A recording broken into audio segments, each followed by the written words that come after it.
hässlich. Upsa. Die Kassette.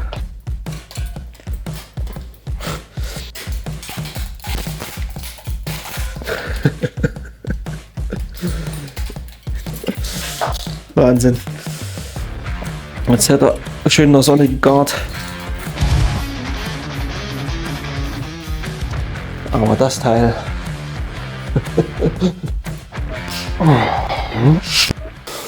Servus, ich komme gerade von der Testfahrt mit dem Univega. Ich habe es grob gereinigt. Das Fahrrad habe ich mir nur gekauft, um 2 Ersatzteile zu gewinnen. Es ist noch mehr wert als nur ein Ersatzteillager. Ich schmeiße mich in Schale und wir werden sehen. Auf geht's!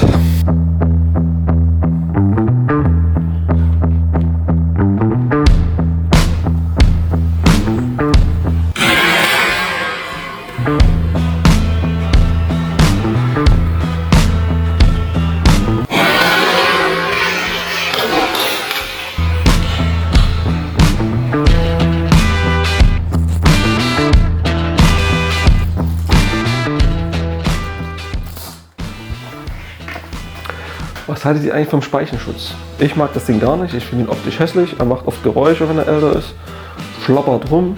Deswegen ist das erste, was bei mir am Fahrrad mit rausfliegt, wenn ich es aufbaue, der Speichenschutz. Ich weiß, er hat seine nützliche Funktion und kann auch mal die Speichen schützen, aber ich hatte bisher selten bis fast gar nicht das Problem, dass die Kette sich mal in den Speichen verirrt. Mal abgesehen davon, das Teil hier ist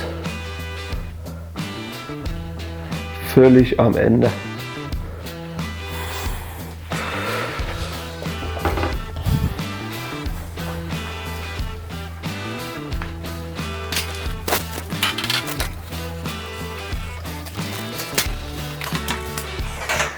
Als nächstes fliegt bei mir immer ab der Seitenständer, finde ich optisch auch hässlich und natürlich hat es auch zusätzliches Gewicht und es klappert auch sehr häufig. Natürlich hier auch, hat eine gute Funktion, ich kann bequem das Fahrrad abstellen. Bisschen Nähe.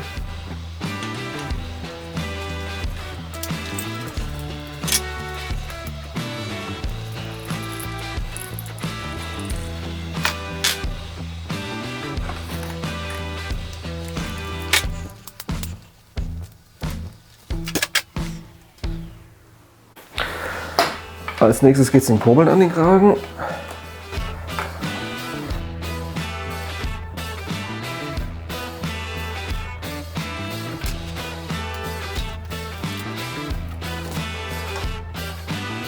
Oder auch nicht. Manchmal ist es halt ein bisschen widerspenstiger. Aber irgendwann gibt es danach. Und dann habe ich gewonnen.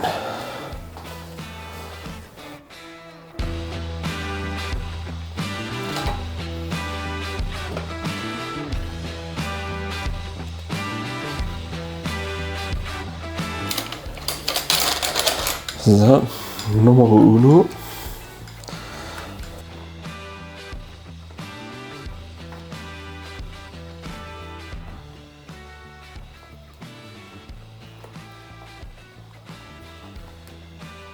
So, und Nummer 2. Und schon sind sie ab.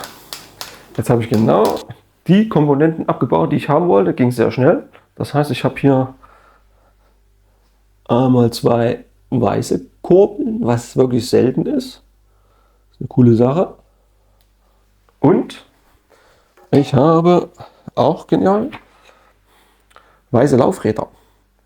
Die wollte ich unbedingt haben, hat ich gesehen, deswegen habe ich das Fahrrad gekauft und auseinandergebaut. Allerdings muss ich natürlich sagen, es ist viel zu schade, um das jetzt einfach nur als Ersatzteil zu nehmen. Und deswegen habe ich mir das überlegt. Ich werde das Fahrrad aufbauen, ein paar Bauteile ändern und ein bisschen schick machen.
So, und zwischendurch werde ich mal die Kettenblätter wechseln. Von der weißen Kurbel dann zur schwarzen. Ist sogar da. Vielleicht auch nicht. Oh. Oh. Wahnsinn.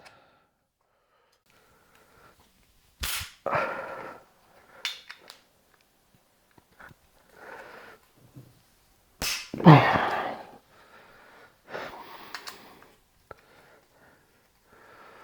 Wahnsinn, Wahnsinn. Manchmal ist das Zeug so fest.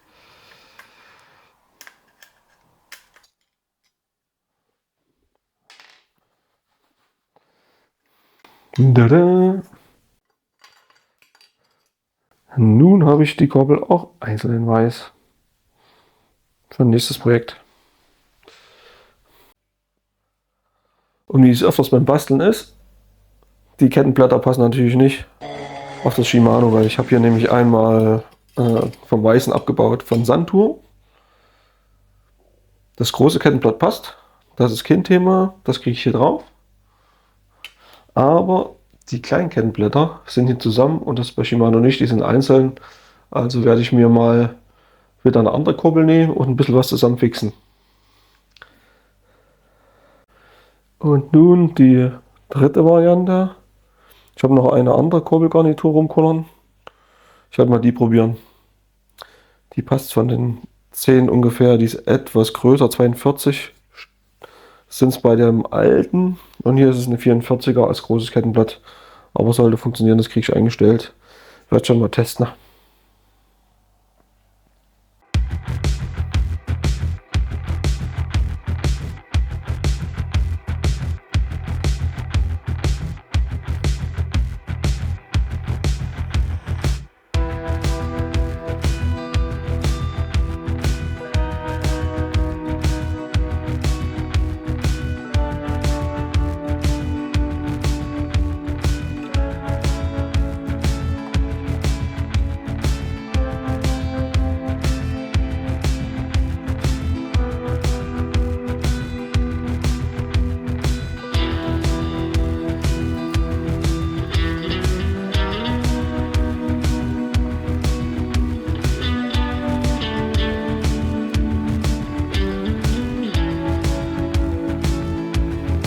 So, und da hier noch Clickies dran sind und die Stiebel nicht braucht und die sind auch schon ziemlich stark benutzt, kommen die natürlich ab.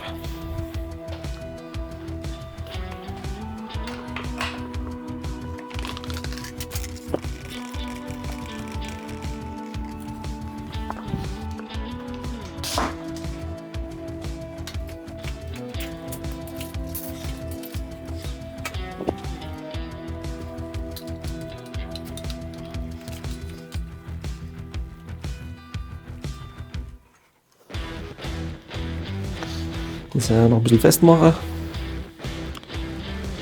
Dann haben wir erstmal die Kurbeln dran. Ich hoffe, dass die nicht zu abgenutzt ist. Werde ich aber bei der ersten Probefahrt feststellen. Und dann wird ich sehen, ob sie vielleicht nochmal tauschen muss oder nicht. Rein von dem Zustand der Pedalen würde ich sagen, das wurde sehr viel gefahren. Und dann muss ich mal schauen. Denn manche Zähne sehen nämlich nicht mehr ganz so gut aus. Werde ich sehen. Probiere ich dann aus bei einer zweiten oder dritten Testfahrt, je nachdem wie gut es läuft. Ja, jetzt gibt es auch noch mal einen Tee zwischendurch. Das ist der Riesenvorteil, wenn man in der Küche arbeitet. Man kann sich zwischendurch auch mal ein schönes Heißgetränk oder im Sommer ein Kaltgetränk machen. So, erstmal zum Wohle.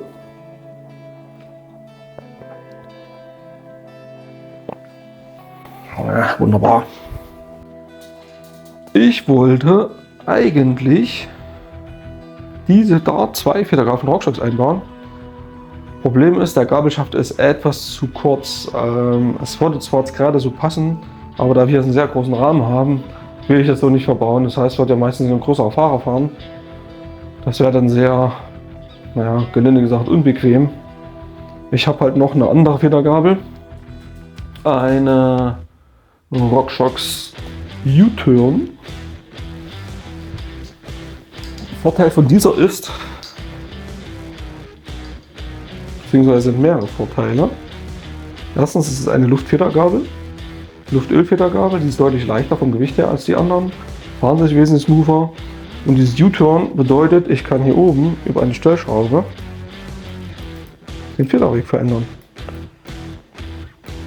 Er hat einen Federweg von 110 bis 140 mm und je nachdem, was ich brauche, kann ich das hier verändern. Das ist eine coole Sache und das ist halt auch von der Größe passend zu dem Fahrrad. Also werde ich diese hier einbauen, passt halt einfach von der Größe, von der Farbe und es ist halt auch wirklich ein Upgrade im Gegensatz zu der anderen Federgabel. Auch wenn die vorher nicht mehr so toll funktioniert hat, ist die trotzdem nochmal ein ganzes Stück besser als das, was mal ursprünglich drin verbaut ist. Und deswegen kommt die jetzt da rein.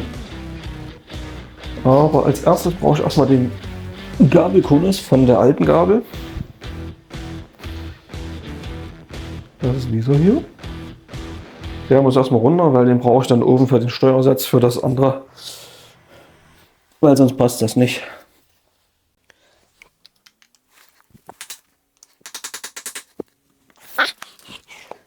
Und damit der Nachbar nicht ganz so viel Lärm von mir hat,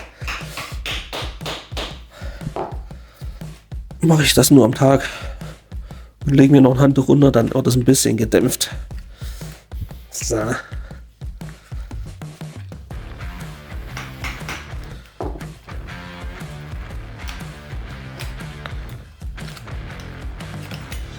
Nummer 1, den gut aufheben, den brauche ich nämlich gleich wieder.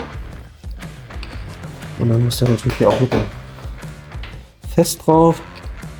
Das ist natürlich jetzt nicht die optimalste Lösung, das Ganze mit einem Schraubenzieher zu machen. Normalerweise gibt es da auch Spezialwerkzeug oder man bastelt sich was. Ich habe zum Beispiel für andere Federgabeln was auf dem Rohr gebaut. Aber für die funktioniert das für mich ja ziemlich gut mit Schraubenzieher und mit Hammer.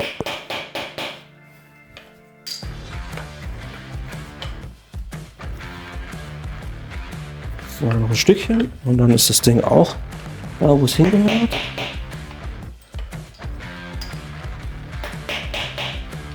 Sollte auch fest und richtig drauf sein, damit es dann keine Probleme gibt beim Fahren, wenn irgendein Spiel hat. So, jetzt ist es wieder drauf. Und jetzt kann das Ding rüber ans Fahrrad. So, erstmal zum Wohle. Glühwein gibt es noch nicht, den gibt es später. Jetzt machen wir erstmal das provisorische angebaute hier wieder ab.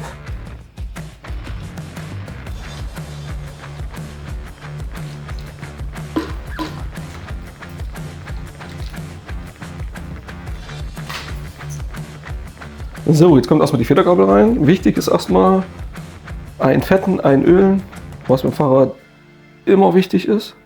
Weil so halte ich gerade von diesen Lagern das Wasser fern. Und natürlich auch Schmutz und Dreck. So, jetzt kommt erstmal die andere Federgabel rein.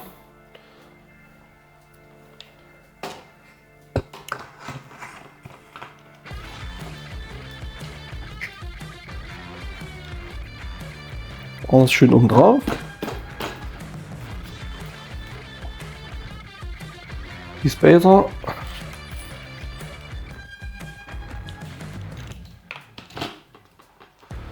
Voila. Dann haben wir hier noch unsere Headkappe. Ich schraube die meistens einmal fest zum Testen.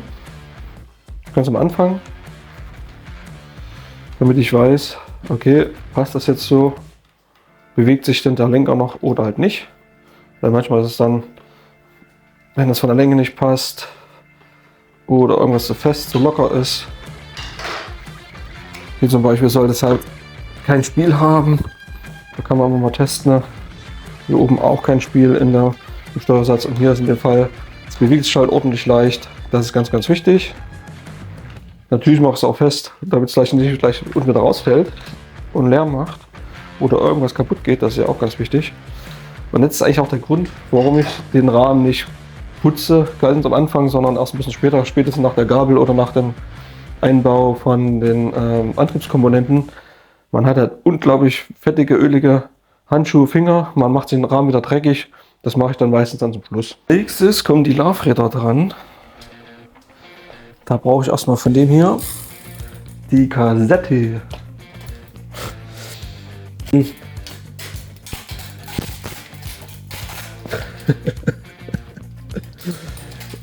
Die kleinsten Einzelteile. Wahnsinn. Jetzt hätte er schön in der Sonne gegart. Wirklich genial, oder? So, erstmal ein bisschen Putzi-Putzi machen.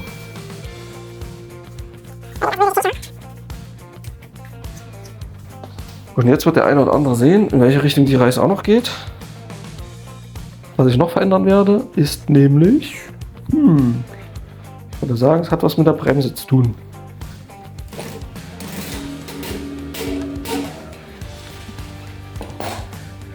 Und bam bam. Kassette wechsel ich. So, wunderbar, das ist das erste. Und als nächstes kriegen die Laufräder noch andere Reifen und Action. Reifen ab, Reifen dran.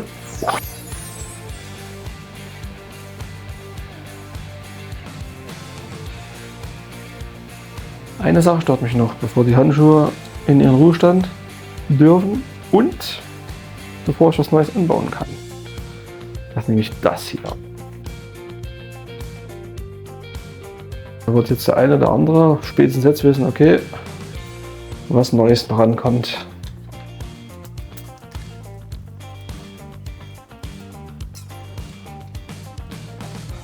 Und weg damit.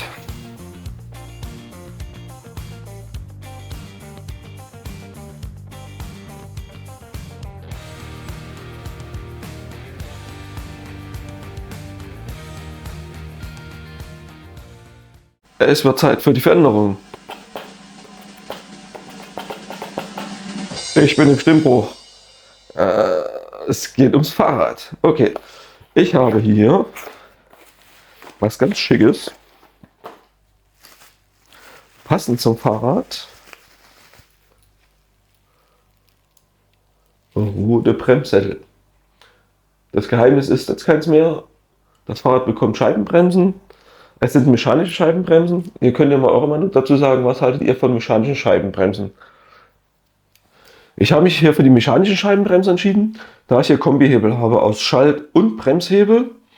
Was haltet ihr denn von diesen Kombinationshebeln? Ich hatte Schwein gehabt, ich habe nämlich keinen Männerschnupfen, sondern Männerhals. Und das hält mich nicht ab, hier am Bike weiter zu basteln. Des Weiteren wollte ich die Hebel nicht austauschen. Da ich, wenn ich jetzt auf hydraulisch umgestiegen wäre, hydraulische Bremsen, hätte ich auch die Schalthebel tauschen müssen. Das ist nicht notwendig.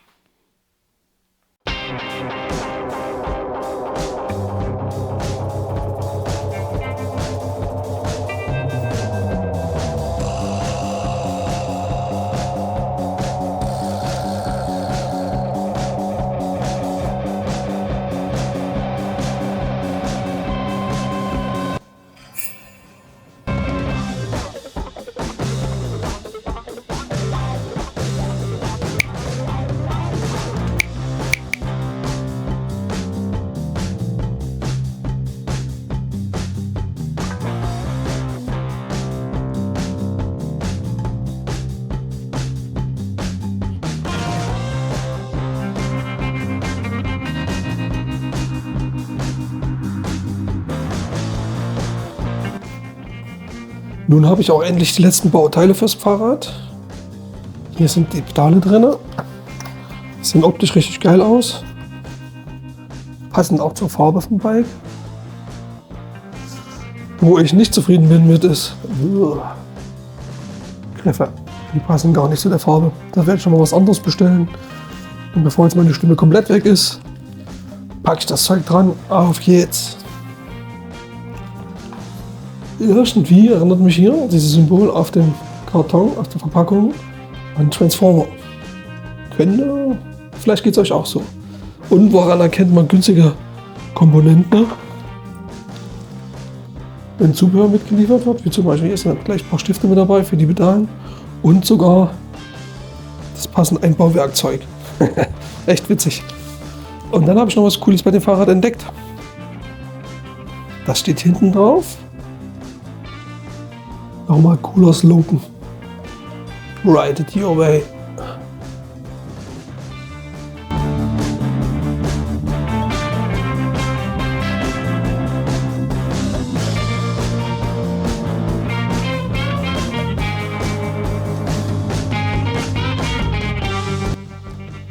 Ich komme gerade von der Post und habe mir die neuen Griffe abgeholt, die ich mir bestellt habe.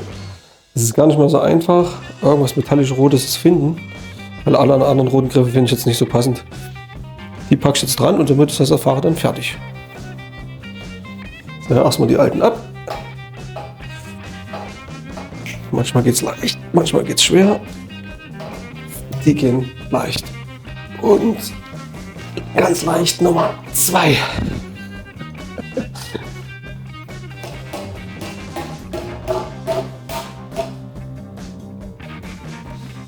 Ich muss noch ein bisschen den Schalthebel versetzen. Reicht auch nicht ganz. Na gut.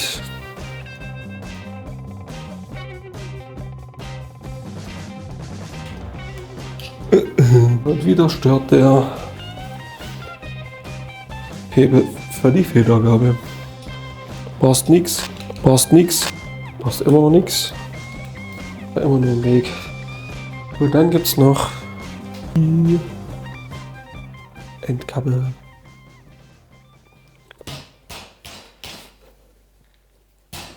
So.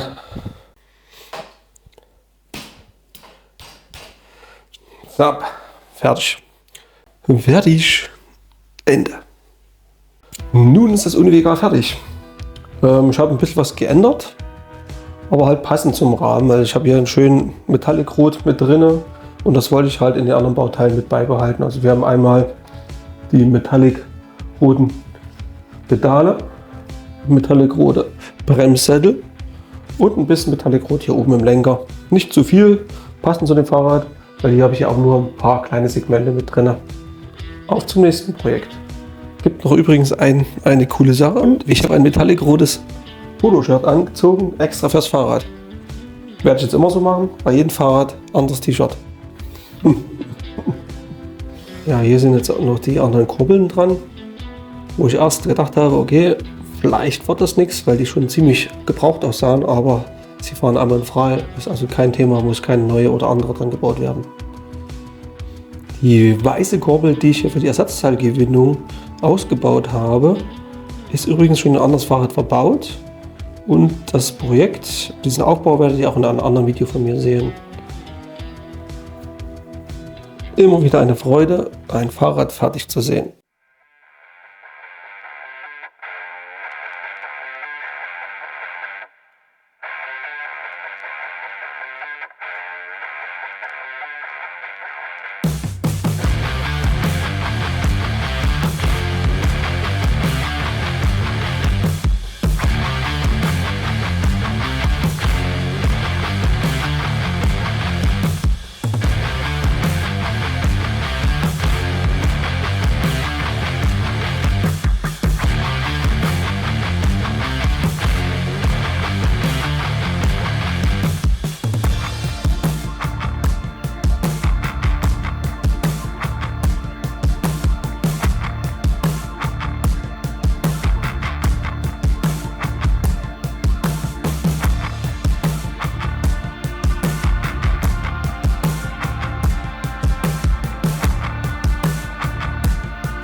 Fertig.